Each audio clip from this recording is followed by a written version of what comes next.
റീബ ഡെൻസൻ്റെ ഒരു സാക്ഷ്യം എന്താ വെച്ച് കഴിഞ്ഞാൽ, ഈ ട്യൂമർ വീണ്ടും വരും. വീണ്ടും വരുന്നതോടുകൂടി അവർ പറയണത് ഞാൻ പ്രാർത്ഥന സ്റ്റോപ്പാക്കിയതാണ്. അതാണ് വിഷയം. സെക്കൻഡ് വരുമ്പോൾ ആദ്യം അവർക്ക് പ്രശ്നമില്ലായിരുന്നെന്നല്ല അവർ പറയണത്. ആദ്യം അവർക്ക് പ്രശ്നമില്ലായിരുന്നു, എനിക്ക് ടെൻഷൻ ഇല്ലായിരുന്നു. കാര്യം എന്താണ്? അത് ഓപ്പറേഷനാണ്, അത് കഴിയുമ്പോൾ ഹീലാകുമ്പോൾ മാറിക്കൊള്ളും, തീർന്നു, വീണ്ടും ജോലിക്ക് പോകാൻ പറ്റും. പക്ഷേ ഇപ്പോൾ ഇവളുടെ കപ്പാസിറ്റി പോയി. എന്താ പറയണത്? ആ സാധനം വീണ്ടും തിരിച്ചു വരികയാണ്. തിരിച്ചു വന്നപ്പോൾ ഇവർക്ക് എന്താ ഫസ്റ്റ് അറ്റാക്ക് എന്താ സംഭവിക്കുന്നത്? ഞാൻ പ്രാർത്ഥന നിർത്തി. ദാറ്റ് മീൻസ് ഇവരുടെ ദൈവത്തെക്കാൾ വലുതായി ഇവരുടെ വിഷയം. ബ്ലീഡില്ലേ? ദാറ്റ് മീൻസ് വിഷയത്തെക്കാൾ ചെറുതായിപ്പോയി ദൈവം. ഇങ്ങനെ സംഭവിക്കും. നമ്മുടെ വിഷയത്തെക്കാളും നിൻ്റെ വിഷയത്തെക്കാളും നിൻ്റെ ദൈവം ചെറുതാകാനുള്ള സാധ്യത ഉണ്ട്. ആധ്യാത്മിക ജീവിതത്തിലെ ഒരു അപകടമാണോ എന്ന് ചോദിച്ചു കഴിഞ്ഞാൽ അപകടത്തേക്കാൾ വലിയൊരു കാര്യമാണത്. അതായത് നമ്മൾ എന്തുകൊണ്ടാണ് നമ്മുടെ ദൈവം ഇങ്ങനെ വലുതായി നിൽക്കുന്നത്? നമ്മുടെ വിഷയത്തെക്കാൾ ദൈവം ഇതുവരെ നമ്മളെ വിഷയത്തെ കൈകാര്യം ചെയ്ത രീതിയിൽ നമ്മൾ തോറ്റിട്ടില്ല. ഇതിപ്പോൾ റീബ ഒരു തോൽവിയുടെ രൂപയിലേക്ക് പോവുകയാണ്. അതുകൊണ്ട് അവരെന്താ ചെയ്തിരിക്കണം? പ്രാർത്ഥന സ്റ്റോപ്പ് ചെയ്ത്. നിങ്ങളൊന്ന് ചിന്തിച്ച് നോക്കണം, നിങ്ങൾ ഏതെങ്കിലും കാലത്ത് പ്രാർത്ഥന സ്റ്റോപ്പ് ചെയ്തിട്ടുണ്ടോ? It's A question. നിങ്ങളൊന്ന് ചിന്തിച്ച് നോക്കണം. നിങ്ങളുടെ ജീവിതത്തിൽ ഏതെങ്കിലും കാലത്ത് പ്രാർത്ഥന സ്റ്റോപ്പ് ചെയ്തിട്ടുണ്ടോ? എങ്ങനെ? മടി പിടിച്ച് സ്റ്റോപ്പ് ചെയ്യും, വെള്ളം അടിക്കുമ്പോൾ സ്റ്റോപ്പ് ചെയ്യും, അങ്ങനെയല്ല. നിങ്ങൾ ഇനി പ്രാർത്ഥിച്ചിട്ട് കാര്യമില്ല, പ്രാർത്ഥിച്ചിട്ടും കാര്യമില്ല, ഇങ്ങനെയായി പോയല്ലോ. ഭർത്താവിന് മദ്യപാനമാകാം, അല്ലെങ്കിൽ ഭർത്താവ് വേറെ എന്തെങ്കിലും സ്ത്രീകളുമായിട്ടുള്ള ബന്ധമാകാം. നീ പ്രാർത്ഥിച്ചിട്ട് നടക്കാത്തൊരു വിഷയമായത് നടക്കാതെ വരുമ്പോൾ നീ പ്രാർത്ഥന നിർത്തിയിട്ടുണ്ടെങ്കിൽ ഓർക്കുക ദൈവവേദലെ, നിൻ്റെ ദൈവം നിൻ്റെ വിഷയത്തെക്കാൾ ചെറുതാണ്.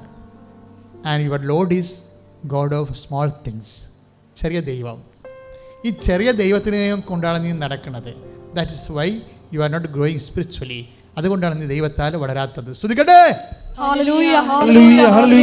പരിശുദ്ധ പരമ ദിവ്യകാരുണ്യത്തിന് സന്തോഷത്തോടെ പരിശുദ്ധ പരമ ദിവ്യകാരുണ്യത്തിന് എൻ്റെ പ്രിയപ്പെട്ടവരെ, ഇപ്പം നമ്മൾ വരുന്നത് ഇത് ഭയങ്കര സീരിയസ് ആയിട്ടൊരു സബ്ജക്റ്റ് നമ്മൾ കൺഫ്രണ്ട് ചെയ്യുകയാണ്, അഭിമുഖീകരിക്കുക. അതായത് നമ്മൾ കൊണ്ടു നടക്കുന്നത് നമ്മുടെ വിഷയത്തെക്കാൾ ചെറിയ ഒരു ദൈവത്തെയാണ്. That means you are engulfed by the problem. അതെന്താ സംഭവിച്ചിരിക്കുന്നത്? നമ്മൾ വിഷയത്തെ വിഴുങ്ങപ്പെട്ടിരിക്കുന്നു, അതാണ് സംഭവം. പക്ഷേ ദൈവത്തെക്കുറിച്ചുള്ള തിഷ്ഠതയാണ് നമ്മൾ വിഴുങ്ങപ്പെടേണ്ടതെന്നുള്ളത് ഈശോയുടെ ദേവാലയ ശുദ്ധീകരണത്തിൽ ഈശോ വെളിപ്പെടുത്തിയ ഒരു നയമാണത്. ഇഫ് യു ആർ നിങ്ങളൊരു ദൈവ പൈതലാണെങ്കിൽ നമ്മൾ ഡിവോഴ്സ് ചെയ്യപ്പെടേണ്ടത് എന്തുകൊണ്ടാണ്? ദൈവത്തെക്കുറിച്ചുള്ള തീഷ്ണതയാലാണ്.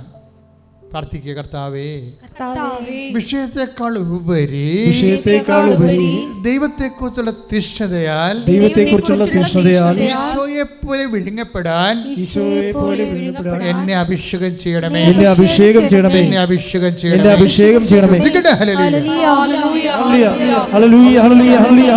പരിശുദ്ധ പരമ ദിവ്യകാരുണ്യത്തിന് നമ്മുടെ സബ്ജക്റ്റ് എന്ന് വെച്ച് കഴിഞ്ഞാൽ എന്താണ്? സാധാരണ യോഗ്യത, നമുക്ക് ആത്മവിശ്വാസം നൽകുന്ന നമ്മുടെ യോഗ്യതകൾ, പൊന്ന്, പണം, FD, ആരോഗ്യം, ഇതെല്ലാം നമുക്ക് ആത്മവിശ്വാസം നൽകുന്ന സാധാരണ യോഗ്യതകളാണ്. ഈ യോഗ്യതകൾ ബൈബിളിൻ്റെ ഒരു കാഴ്ചപ്പാട്, കാഴ്ചപ്പാടെന്നല്ല, വെളിപാട്, ജ്ഞാനോപദേശം. ബൈബിളിൻ്റെ ഒരു ജ്ഞാനോപദേശം എന്താണ്? നിങ്ങൾക്ക് എങ്ങനെ ആത്മവിശ്വാസം ഉണ്ടായാലും ഇപ്പോൾ നിലവിലുള്ള എല്ലാ ആത്മവിശ്വാസവും ചില സമയത്ത് ഡാമേജ് ആയി പോകും. നമ്മളിതിനെക്കുറിച്ചൊരു പ്രിക്കോഷൻ ഉണ്ടാകണം, നമുക്ക് ഒരു മുൻവിധി ഉണ്ടാകണം. എന്താണ് നിനക്ക് ആത്മവിശ്വാസം നൽകുന്ന കാര്യങ്ങൾ? കർത്താവിന് വരെ ആത്മവിശ്വാസം നൽകുന്ന കാര്യങ്ങളുണ്ടായിരുന്നു. ഈശോയ്ക്ക് വരെ ആത്മവിശ്വാസം നൽകുന്ന കാര്യമുണ്ടായിരുന്നു. എന്താണ് ഈശോയ്ക്ക് ആത്മവിശ്വാസം നൽകുന്ന കാര്യമെന്ന് പറയണത്? നിങ്ങളെല്ലാവരും എന്നെ ഒറ്റപ്പെടുത്തി താങ്കളെ വഴിക്ക് പോകുന്ന കാലം വരും. എങ്കിലും ഞാൻ ഏകനല്ല. Take the word of God. സ്തുതിക്കട്ടെ ഹല്ലേലൂയ. യോഹന്നാൻ 16:32. യോഹന്നാൻ 16:32. എന്നാൽ നിങ്ങൾ ഓരോരുത്തരും താന്താങ്ങളുടെ വഴിക്ക് ചിതറിക്കപ്പെടുകയും എന്നെ ഏകനായി വിട്ടുപോവുകയും ചെയ്യുന്ന സമയം വരുന്നു. അല്ല, അത് വന്നു കഴിഞ്ഞു. എങ്കിലും ഞാൻ ഏകനല്ല. കാരണം പിതാവ് എന്നോട് കൂടെയുണ്ട്. അതാണ് പ്രശ്നം. ഈശോയ്ക്ക് പോലും ആത്മവിശ്വാസത്തിൻ്റെ അടിസ്ഥാനം ഉണ്ടായിരുന്നു. എന്താണ് കാര്യം? ഈശോയുടെ യോഗ്യത, മെറിറ്റ്. മനസ്സിലായില്ലേ? Not by merit but by grace ആണ് നമ്മുടെ അടിസ്ഥാനം. ഈശോയ്ക്ക് ഉണ്ടായിരുന്നൊരു മെറിറ്റ് എന്താണ്? അത് 16:12. എന്താ മെറിറ്റ് ഈശോയ്ക്ക് ഉണ്ടായിരുന്നത്? നിങ്ങളെല്ലാവരും എന്നെ ഏകനായി വിട്ടുപോകുന്ന കാലം വരും, എങ്കിലും ഞാൻ ഏകനല്ല. That is merit. ഈശോയുടെ യോഗ്യത അതാണ്. എന്താണ്? പിതാവ് എന്നോട് കൂടെയുണ്ട്. ഇതാണ് ഈശോയുടെ മെറിറ്റ്. ഈശോ ആണെങ്കിൽ പോലും ഇതാണ് മെറിറ്റെങ്കിലും ഈ മെറിറ്റ് ഡാമേജ് ആകുന്ന കണ്ടിട്ടില്ലേ? എലോയ് ലാമാ സബക്താനി എന്ന് പറയുന്നില്ലേ? ആ സമയത്താണ് കൃപ നിറയണത്. എൻ്റെ ദൈവമേ, take the word of God. സ്തുതിക്കട്ടെ ഹല്ലേലൂയ. പരിശുദ്ധ പരമദിവ്യകാരുണ്യത്തിന് മർക്കോസ് 15:34. 9 മണിക്കൂറായപ്പോൾ യേശു ഉച്ചത്തിൽ നിലവിളിച്ചു, എലോയ് എലോയ് ലാമാ സബക്താനി. അതായത് എന്റെ ദൈവമേ നീ എന്നെ ഉപേക്ഷിച്ചത് എന്തുകൊണ്ട്? അതാണ് മെറിറ്റ് എന്ന് പറയും. ഈശോയുടെ മെറിറ്റ് അതായിരുന്നു. ആരാണ്? ദൈവമായിരുന്നു. ഈശോയുടെ മെറിറ്റ്, നമ്മളുടെ മെറിറ്റ് പറമ്പ്, വീട്, ജോലി, പൊന്ന്, പാർട്ടി, അങ്ങനെ കുറേ മെറിറ്റുണ്ട്. ആരോഗ്യമാണ്. ഈശോയുടെ മെറിറ്റ് ദൈവമായിരുന്നു. ഈശോയുടെ മെറിറ്റ് ദൈവമായിരുന്നിട്ട് പോലും മെറിറ്റ് ലോസ് ചെയ്ത അവസാനം അല്ലേ? This is the time of tapping time. ഇതാണ് സംഭവം. കൃപയുടെ സമയം എന്ന് പറഞ്ഞാൽ അതാണ്. നമ്മൾ കൃപയെക്കുറിച്ചാണ് സംസാരിക്കണം അല്ലേ? കൃപയുടെ സമയം എന്ന് പറയുമ്പോൾ മെറിറ്റ് എവിടെ വെച്ച് ഡാമേജ് ആകണത് അവിടെയാണ് കൃപ അപ്ലോഡ് ആകണത്. മെറിറ്റ് ഡാമേജിങ് ആൻഡ് കൃപ ഗ്രേസ് അപ്ലോഡിങ് സെയിം ടൈമാണ്. അതുകൊണ്ട് ഏതെങ്കിലും എൻ്റെ മക്കൾ ഏതെങ്കിലും സമയത്ത് മെറിറ്റ് ഡാമേജ് ആകുമ്പോൾ അയ്യോ എല്ലാം പോയി എന്ന് പറഞ്ഞ് കിടന്ന് കാറെടുത്ത് ദൈവത്തെ അറിയാത്തവരെ പോരെ. കാര്യം ഇവിടെ ഉള്ള എല്ലാ മെറിറ്റുകളും പോകാനുള്ളതാണ്. ഒന്നും വരാനുള്ളതിനേക്കാൾ ഉപരി പോകാനുള്ളതാണ്. അവർ നിന്നെ ഉപേക്ഷിക്കുമ്പോൾ, ഈശോ പറഞ്ഞ വാക്കില്ലേ, അവർ നിന്നെ ഉപേക്ഷിക്കുമ്പോൾ നിത്യകൂടാരങ്ങളിൽ നിനക്ക് പ്രവേശനം ലഭിക്കേണ്ടതിന് നിന്റെ മെറിറ്റ് വിറ്റ് ദാനം ചെയ്യുവിൻ. Take the word of God. സ്തുതിക്കട്ടെ ഹല്ലേലൂയ. യേശുവേ നന്ദി, യേശുവേ സ്തുതി. ഹല്ലേലൂയ ഹല്ലേലൂയ. ലൂക്ക 16:9. ഞാൻ നിങ്ങളോട് പറയുന്നു അധാർമിക സമ്പത്ത് കൊണ്ട് നിങ്ങൾക്കായി സ്നേഹിതരെ സമ്പാദിച്ചു കൊള്ളുവേൻ. അത് നിങ്ങളെ കൈവെടിയുമ്പോൾ സ്നേഹിതരെ എന്ന് പറഞ്ഞത് സംഭവം സഹപ്രവർത്തനം, സഹാക്കൾ ആരായാലും നിങ്ങളുമായിട്ട് ബന്ധപ്പെട്ട് നിൽക്കുന്ന സംഭവം എല്ലാം മെറിറ്റാണ്. മനസ്സിലായില്ലേ? മെറിറ്റിൻ്റെ പ്രശ്നം എന്താണ്? യേശുക്രിസ്തുവിനെ ദൈവം പോലും കൈവിടിഞ്ഞു. യേശുക്രിസ്തുവിൻ്റെ മെറിറ്റ്, ഈശോയുടെ മെറിറ്റ് ദൈവപിതാവായിരുന്നു. നമ്മളുടെ മെറിറ്റ് ഫ്രണ്ട്സ് ആകും ചിലപ്പോൾ. മനസ്സിലായില്ലേ? നമ്മുടെ മെറിറ്റ് ഫ്രണ്ട്സ് ആകും, ബന്ധുക്കളാകും, അല്ലെങ്കിൽ നിങ്ങൾ പ്രവർത്തിക്കുന്ന സംഘടന എന്തോ അതായിരിക്കും. അപ്പോൾ അങ്ങനെ വരുമ്പോൾ എന്താ സംഭവിക്കണത്? ചിലപ്പോൾ സമ്പത്തും ഉണ്ടാകും. സമ്പത്തും അത് സുഹൃത്തുക്കളും മെറിറ്റായിട്ട് വരും. ഈ സമ്പത്തും സുഹൃത്തുക്കളും മെറിറ്റായിട്ട് വരുമ്പോൾ നിങ്ങളിപ്പോൾ വൈഫിനോടും പറയും എനിക്കെൻ്റെ കൂട്ടുകാരെ പിരിയാൻ പറ്റുമെന്നൊക്കെ പറയും. അത് ചുമ്മാ ഒരു വർത്തമാനം തൽക്കാലത്തേക്ക് പറയണതേ ഉള്ളൂ. പക്ഷേ ആരായാലും നിങ്ങൾ എങ്ങനെയൊക്കെ കെട്ടിപ്പിടിച്ചാലും ഈ ലോകത്ത് നിന്ന് വെച്ച് നേടിയ എല്ലാ സാധനവും കുറച്ച് കഴിയുമ്പോൾ ലൂസായി പോകും, ലൂസായി പോകും. മെറിറ്റിൻ്റെ ഒരു പ്രത്യേക സ്വഭാവം അതാണ്. മെറിറ്റിൻ്റെ പക്ഷത്ത് ദൈവം വന്നിട്ട് പോലും നിന്നില്ലല്ലോ. മനസ്സിലായില്ലേ? മെറിറ്റിൻ്റെ പക്ഷത്ത്, യോഗ്യതയുടെ പക്ഷത്ത് ദൈവം ഈ കക്ഷിയായിട്ട് വന്നത് ദൈവമാണ്.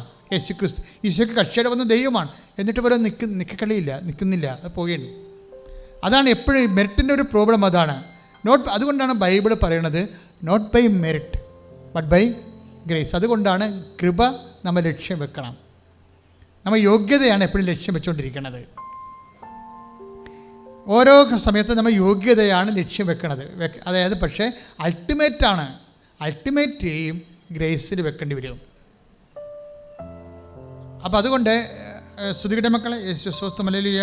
ഹല്ലേലൂയ, ഹല്ലേലൂയ. ഹല്ലേലൂയ, ഹല്ലേലൂയ. ആ വേടൊന്ന് 16:9 വായിച്ചേ. 16:9 വായിച്ചേ. ഞാൻ നിങ്ങളോട് പറയുന്നു, പറഞ്ഞു, ഞാൻ നിങ്ങളോട് പറയുന്നു, ഞാൻ നിങ്ങളോട് പറയുന്നു, അധാർമിക സമ്പത്ത് കൊണ്ട് നിങ്ങൾക്കായി സ്നേഹിതരെ സമ്പാദിച്ചുകൊള്ളുവേൻ. സ്നേഹിതരെ സമ്പാദിച്ചുകൊള്ളുവിൻ. അത് നിങ്ങളെ കൈവിടിയുമ്പോൾ അവർ നിങ്ങളെ നിത്യകൂടാരങ്ങളിൽ സ്വീകരിക്കും. നിത്യകൂടാരങ്ങളിൽ സ്വീകരിക്കും. നിത്യകൂടാരങ്ങൾ സ്വീകരിക്കുന്ന പറഞ്ഞാൽ എവിടെ സ്വീകരിക്കുന്ന കാര്യം പറയണത്? അതായത് കൃപയുടെ ആർജവത്തിലേക്കും, അതായത് മെറിറ്റ് നിങ്ങളെ കൈവിടുമ്പോൾ കൃപയാൽ നിങ്ങൾ നിറയും എന്ന് പറയുന്നതിൻ്റെ മറ്റൊരു തത്സമമാണിത്. മനസ്സിലായല്ലേ? മെറിറ്റ്, യോഗ്യത നിങ്ങളെ കൈവിടുമ്പോൾ, അവർ നിങ്ങളെ കൈവിടിയുമ്പോൾ, കൂട്ടുകാരാകാം, ബന്ധുക്കളാകാം, സ്വന്തപ്പെട്ടവരാകാം, സ്വത്താകാം, അവർ നിങ്ങളെ കൈവിടുമ്പോൾ എന്താ സംഭവിക്കുന്നത്? അവർ നിങ്ങളെ നിത്യകൂടാരങ്ങളിൽ സ്വീകരിക്കും.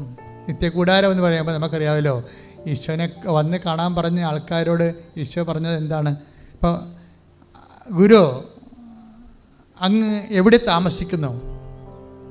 ഗുരു അങ്ങ് എവിടെ താമസിക്കുന്നു എന്ന് അപ്പോസ്തലന്മാർ ആദ്യമായിട്ട് അന്ത്രയോസും യോഹന്നാനും ചോദിച്ച്, അപ്പം ഗുരു അങ്ങ് എവിടെ താമസിക്കണമെന്ന് ചോദിച്ചപ്പോഴുടനെ ഈശോ എന്താ പറഞ്ഞത്?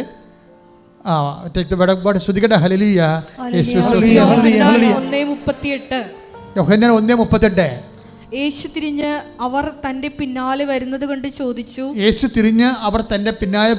ചോദിച്ചു, നിങ്ങൾ എന്ത് അന്വേഷിക്കുന്നു? അവർ ചോദിച്ചു, റബ്ബി, ഗുരു എന്നാണ് ഇതിനർത്ഥം. അങ്ങ് എവിടെയാണ് വസിക്കുന്നത്? എവിടെയാണ് താമസിക്കുന്നത്? അവൻ പറഞ്ഞു, വന്നു കാണുക. അപ്പോൾ യോഹന്നാനും അന്ത്രയോസും പോയി കണ്ടു.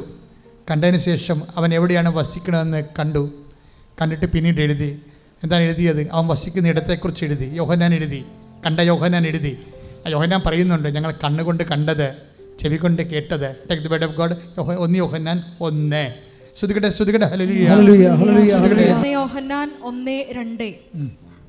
ആദ്യം മുതൽ ഉണ്ടായിരുന്നതും